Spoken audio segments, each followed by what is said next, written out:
রাধারানী এইভাবে আক্ষেপ করতেছিলেন জীবের জন্য, দুঃখ হয় জীবের জন্য। জানিস বিন্দি যখন ধরা দামে আসবে, তখন আমার প্রাণবল্লভ আমাকে বলল, আমি মর্তলোকে যাব, নরলীলা করব, আমি মর্তলোকে অসংখ্য বৃন্দাবন বানাবো, সেই বৃন্দাবনে তুমি আর আমি যাব। সেখানে গিয়ে কি করবো জানো? আমরা সদাই হয়ে যাব, আমরা বিক্রি হয়ে যাব, ভক্তরা আমাকে কিনে নিয়ে যাবে।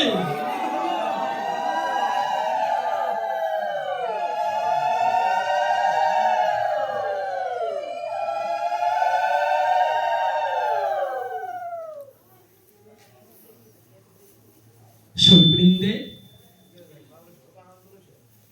আমি আমার প্রাণবল্লভকে বললাম যে তুমি যে সদায় হবে, নব নব বৃন্দাবন বানাবে,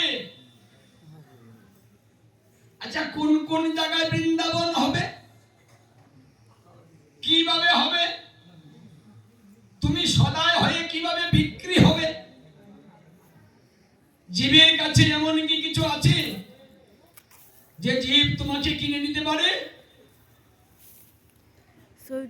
সেই উত্তরে কি বলে তুই জানিস? কোথায় কোথায় বৃন্দাবন হবে? যেখানে গীতা ভাগবত অধ্যয়ন হবে সেখানেও নব বৃন্দাবন হবে, যেখানে নাম সংকীর্তন হবে সেখানেও বৃন্দাবন হবে, যেখানে সাধু গুরু বৈষ্ণবের আগমন হবে সেখানেও বৃন্দাবন হবে। ওটা হাট বলবে, আর তুমি আর আমি সদাই হব, বিক্রি হয়ে যাব। তুমি কি রূপে যাবে? মানে কোন রূপে যাবে? বলছে কলিকালে আমি নাম রূপে যাব।